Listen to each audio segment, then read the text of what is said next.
ఏపీలో ఎన్డీఏ కూటమి ప్రభుత్వం పాలనలో 2 ఏళ్లు పూర్తయింది. కేంద్రంలో మోదీ సర్కార్ 12 ఏళ్ల ప్రస్థానం పూర్తయింది. ఈ డబుల్ సక్సెస్ ను పండగలా జరుపుకోవడానికి కూటమి సర్కార్ సిద్ధమైందా?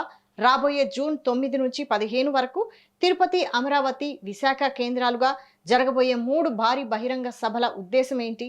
రాయలసీమలో సంక్షేమం, అమరావతిలో సుపరిపాలన, విశాఖలో అభివృద్ధి. ఈ 3 వేర్వేరు అజెండాల ద్వారా కూటమి ప్రజలకు ఏం చెబుతోంది? క్షేత్రస్థాయి క్యాడర్లో సరికొత్త జోష్ నింపేందుకు రూపొందించిన ఆ భారీ కార్యాచరణ ఏంటి? ఈ 2 ఏళ్ల ప్రగతిని ప్రతి పల్లెకు, ప్రతి ఇంటికి చేరవేయడంలో కూటమి సక్సెస్ అవుతుందా?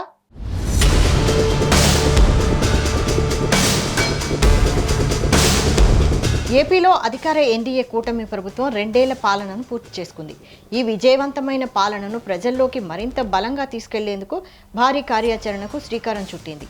సీఎం చంద్రబాబు అధ్యక్షతన కూటమి భాగస్వామ్య పక్షాల కీలక సమావేశంలో ఈ మేరకు కీలక నిర్ణయాలు తీసుకున్నారు. ఉప ముఖ్యమంత్రి పవన్ కళ్యాణ్, మంత్రి నాదెండ్ల మనోహర్, బీజేపీ రాష్ట్ర అధ్యక్షుడు పీవీఎన్ మాధవ్, టీడీపీ రాష్ట్ర అధ్యక్షుడు పల్లా శ్రీనివాసరావు తదితరులు హాజరైన ఈ భేటీలో ప్రభుత్వ ప్రగతిని ప్రచారం చేయడంపై సుదీర్ఘంగా చర్చించారు.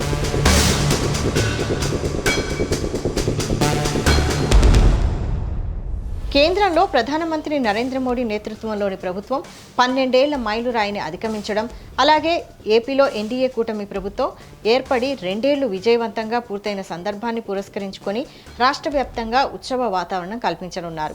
ఇందులో భాగంగా జూన్ 9 నుంచి 15 వరకు రాష్ట్రంలోని 3 ప్రధాన రీజియన్లలో 3 భారీ బహిరంగ సభలు నిర్వహించాలని కూటమి నిర్ణయించింది.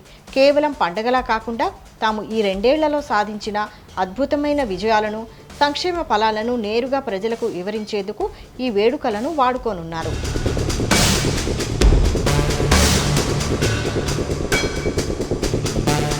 కూటమి సర్కార్ ఆధ్వర్యంలో జూన్ 9న తిరుపతి సభ నిర్వహిస్తారు.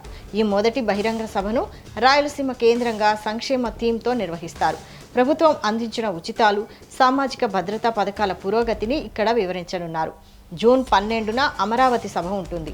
రాజధాని ప్రాంతంలో జరిగే ఈ 2వ సభను సుపరిపాలన అజెండాతో చేపడతారు. పారదర్శకమైన పాలన, రాజధాని పునర్నిర్మాణంలో సాధించిన ప్రగతిని ప్రజల ముందు ఉంచుతారు. జూన్ 15న విశాఖపట్నం సభ నిర్వహిస్తారు. ఉత్తరాంధ్ర వేదికగా జరిగే ఈ చివరి సభను అభివృద్ధి థీమ్తో నిర్వహిస్తారు. రాష్ట్రానికి వచ్చిన పెట్టుబడులు, మౌలిక వసతుల కల్పన వంటి ప్రగతి రికార్డులను ఇక్కడ చాటి చెప్పనున్నారు.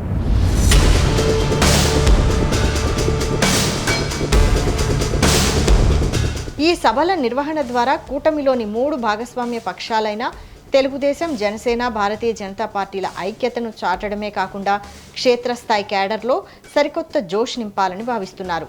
అనేక ఆర్థిక, సామాజిక సవాళ్లను అధిగమించి కూటమి ప్రభుత్వం ఈ 2 ఏళ్లలో సాధించిన రికార్డు స్థాయి విజయాలను ప్రతి పల్లెకు, ప్రతి ఇంటికి చేరవేయడమే ముఖ్య ఉద్దేశం.